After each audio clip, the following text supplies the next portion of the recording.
तो अब हमारा अगला सवाल दिया गया है, बोला गया which is the correct numeric form of 10,20,305 और हिंदी में देखेंगे, बोला गया 10,20,305 का सही अंकित रूप क्या होगा। जो बोला गया में बोला गया पहले 10 लाख, जो बोला है हम सिंपल बोल लेंगे। 10 लाख बोला है, 10 और लाख, 1 2 3 4 5, पता होगा आपको कि 1 लाख में 5 जीरो होते हैं, तो 10 लाख में 6 जीरो हो जाएंगे। ठीक है, उसके बाद बोला 20,000, 1000 में कितने जीरो होते हैं? 3 2 3, उसका 20 हो गया 20,000। फिर क्या बोला गया है? फिर जो हमारा बोला गया है 305 बोला गया है, तो 305 लिख लेंगे। अब इनको जोड़ लीजिए आपस में, हो जाएगा 5 0 3 0 2 0 1। तो हमारा जो आंसर है वो क्या जाएगा? 10,20,305, यही उसने बोला है। अब ये 1 0 2 0 3 0 5, ये जिस ऑप्शन दिख रहा होगा वो ऑप्शन हमारा करेक्ट हो जाएगा। अब ये हमें किस ऑप्शन में दिख रहा है? ये हमें दिख रहा है ऑप्शन ए में, तो हमारा ऑप्शन ए करेक्ट हो जाएगा। अब अपने अगले सवाल की ओर आगे बढ़ते हुए, जो हमारा अगला सवाल दिया गया है वो लगा है अंक 2 5 7 और 8 का उपयोग करते हुए सबसे बड़ी व सबसे छोटी संख्या बताइए। अब इन दोनों संख्याओं का अंतर ज्ञात कीजिए। बताइए कि ये जो अंतर है किस संख्या से विभाजित नहीं होता है। ठीक, अब जो हमें संख्या दी गई थी वो दी गई थी 2 5 7 और 8। इन चार संख्याओं का उपयोग करके या यूज करके हमें सबसे बड़ी संख्या बनानी है। तो पहले सबसे बड़ी संख्या, अब इनका उपयोग करके सबसे बड़ी संख्या बना लेंगे, तो वो क्या जाएगी? वो आएगी 8 7 5 2, मतलब 8,752 ये। और सबसे छोटी संख्या, सबसे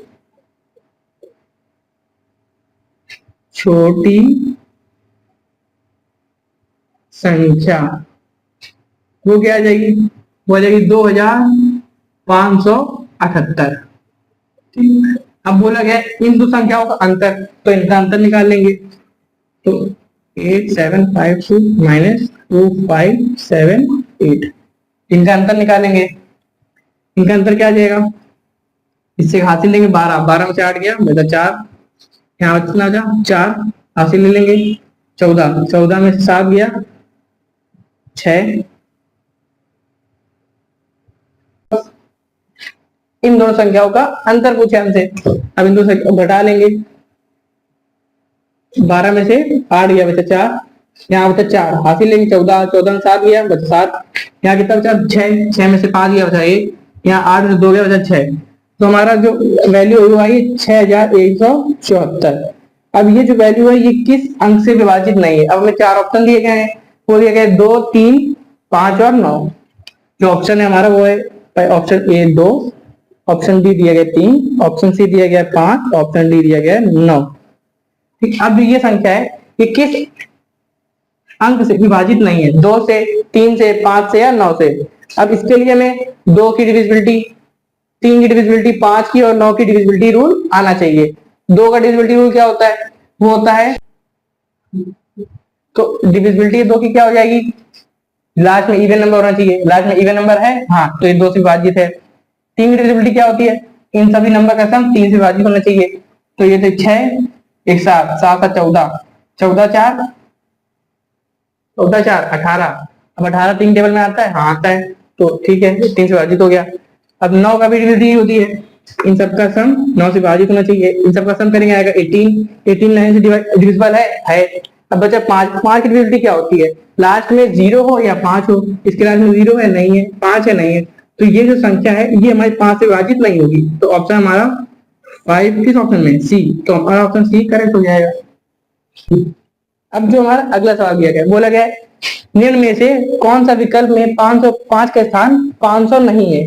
ठीक, हमें 4 विकल्प दिए गए हैं। जो हमारा पहला विकल्प है वो दिया गया 2569। ठीक, और जो दूसरा विकल्प है वो दिया गया 6529, तीसरा दिया गया 9256 और चौथा दिया गया 9562। इसमें जो 5 का स्थानीय मान है 500 बोला गया है, इसमें 500 नहीं आ रहा है। जो ऑप्शन है वो हमारा ऑप्शन है सी ऑप्शन, क्योंकि इसमें जो हमारा 5.0 मान है वो कितना है, 10th प्लेस पे, या हिंदी में क्या बोलते हैं इसे।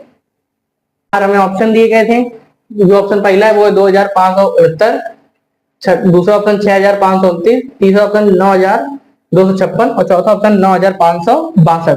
इसमें 5 का जो 500 मान है वो आना चाहिए। इसमें 5 का 500 मान है, हाँ है। इसमें भी, इसमें मान कितना आ रहा 5 का स्थानीय मान 500, इसमें भी 500, इसमें कितना है 50 और इसमें कितना है 500।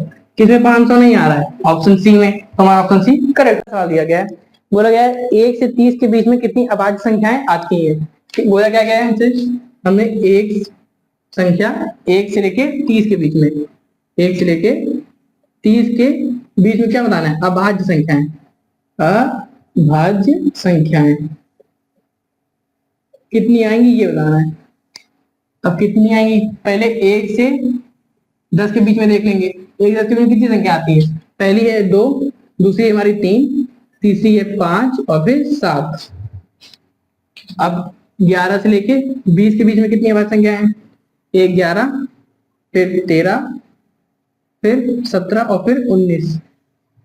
अब 21 से लेके 30 के बीच में अभाज्य संख्या है, 1 23 और 1 29। अब 1 से 30 के बीच में पूछा था, टोटल में कितनी हो गई 1 से 30 के बीच में, 4 ये और 2 ये, कितनी हो गई 4 4 8 2 10। टोटल 10 अभाज्य संख्याएं होती हैं 1 से 30 के बीच में। अब 10 हमारा किस ऑप्शन में है, ऑप्शन सी में, तो हमारा सी ऑप्शन करेक्ट हो जाएगा। अब जो हमारा 10वां नंबर सवाल है वो बोला गया है संख्या 4782। जो पहली संख्या दी गई हमें, पहली संख्या वो है 4782। दूसरी संख्या कितनी दी गई है, दूसरी संख्या दी गई है 32,170। कितनी दी गई है, 32,170। ठीक, अब बोला गया इन दो संख्याओं के में जो 7 है, 7 का अंकित मूल्य के बीच का अंतर बताना है। ठीक, जो पहली संख्या है इसमें 7 का अंकित मूल्य क्या है, अंकित मूल्य मतलब फेस वैल्यू कितनी है 7। इसमें भी, इसमें 7 का अंकित मूल्य कितना है 7, दोनों का अंतर निकालेंगे, 7 में 7 घटा लेंगे 0। अब 0 हमारा जिस ऑप्शन में आ रहा होगा वो ऑप्शन हमारा करेक्ट हो जाएगा। अब 0 हमारा किस ऑप्शन में आ रहा है, वो आ रहा है ऑप्शन फिर से सी में, तो हमारा सी ऑप्शन इस बार फिर से करेक्ट हो जाएगा। हो गया, हो गया।